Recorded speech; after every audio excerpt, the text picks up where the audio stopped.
Ayaw mo? Ayaw mo niyan? Bossing! Ayaw mo yan, bossing! Patumilyo na tayo, bossing! Lutuin. Bang! 2M na... Ina nyo ah! Ano? Gago. Ano? Half M? Half M oh? Hindi pa yan natatapos ya. Ilang spin? 3? Hindi pa yan natatapos ya. Hindi pa yan natatapos. Dito na, 400. Patimilyo tayo ngayon. Sarap nito. Tangina, 400 yun? Ang sarap nito. Pinuhin na. Lolo. Pindot ko sa Nangyari. X mo, X. Yun. Hindi ko makita 400 ko.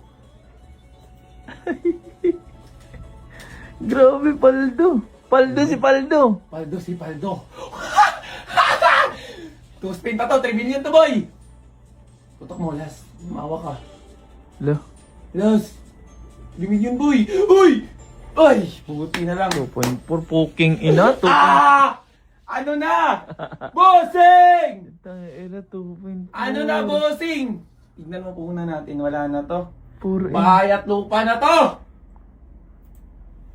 Kita nyo naman, di ba? Kita nyo naman. Yung Boy, anong gusto mo sa sasakyan, boy? Wala nang masabi. 1, 2, 3, 4, Anong gusto mo sa sasakyan? Sasakyan! Gusto ko ano? Honda Civic? Civic. Anong Dalawang kulay? Civic agad to. Gago, anong Dalawang kulay? Civic agad to. Tapos may bahay pa. Ala.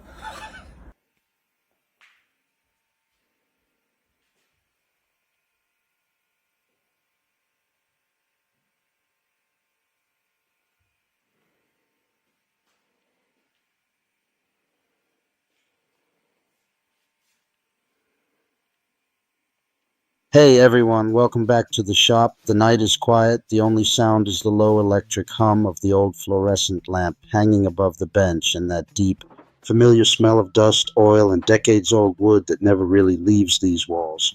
In front of me lies a relic, a massive early 2000s computer monitor, the kind with a thick glass screen and a plastic case heavier than some modern televisions.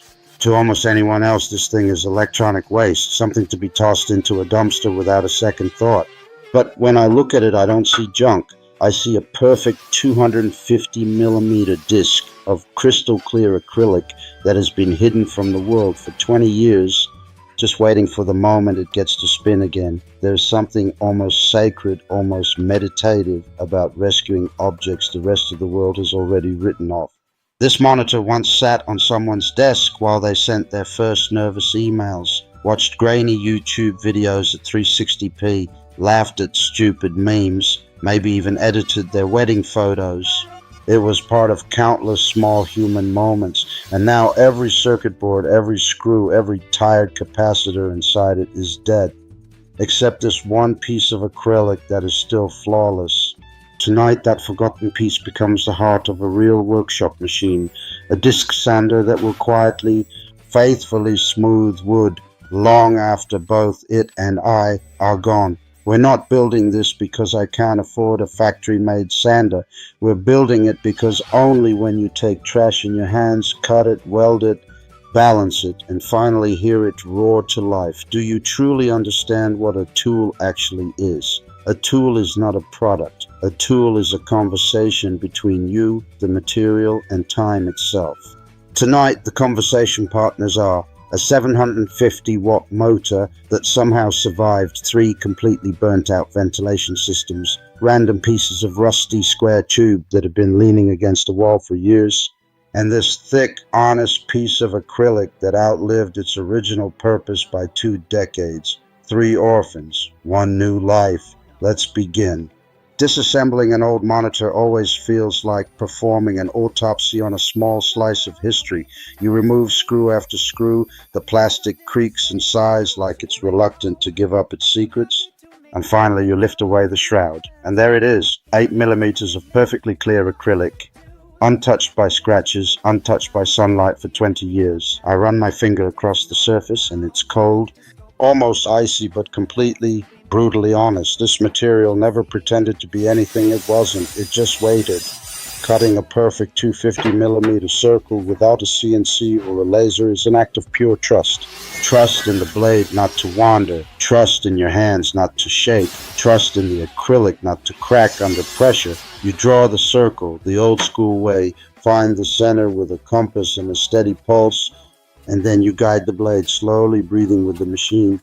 When the disc finally drops free, it lands on the bench with a soft, satisfying thud, the exact sound something makes when it is born for the second time. Down on the floor waits the motor. It looks tired, covered in dust and old grease, but when I cleaned the bearings last week, it spun as smoothly as the day it left the factory. 750 watts, 2800 RPM, raw, uncomplicated power. Enough to turn impatience into dust in seconds. I build the frame from 20 by 20 square tube that has been rusting peacefully behind the garage since who knows when. I cut, I weld, I grind, I paint everything matte black so the machine almost disappears into the shadows and only the spinning disc remains the star of the show. Every extra gram, every unnecessary bracket I leave out. The secret to any good homemade tool is ruthless minimalism. Include nothing that doesn't have a reason to exist. Less is never lazy when it's honest. The work table is made from another piece of acrylic. Thinner this time, almost delicate, but still strong enough to take real punishment. I cut a precise slot so the disc can rise through it like the moon through clouds.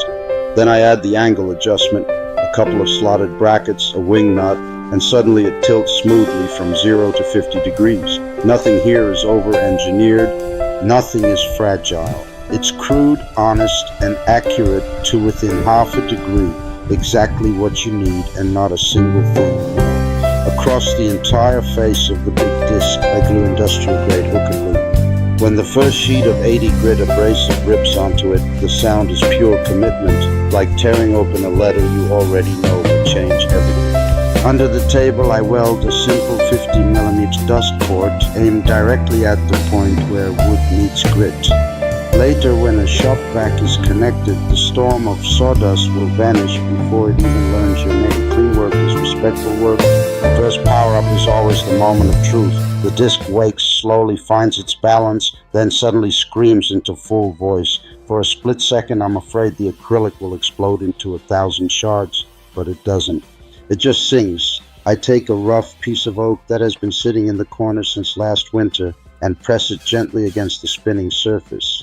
Centuries of growth, storms, sun, and wind disappear in warm golden snow that gets sucked away instantly.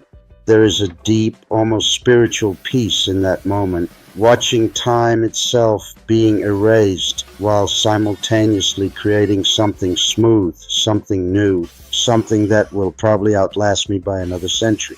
I switch to 240 grit and run the same board again. One more pass and the surface feels softer than skin, warmer than skin, alive in a way no piece of fresh lumber ever feels. This machine doesn't simply remove material. It removes noise from life. It removes hurry. It removes every excuse we ever had for doing things halfway. Real smoothness is never an accident. It is thousands and thousands of tiny, deliberate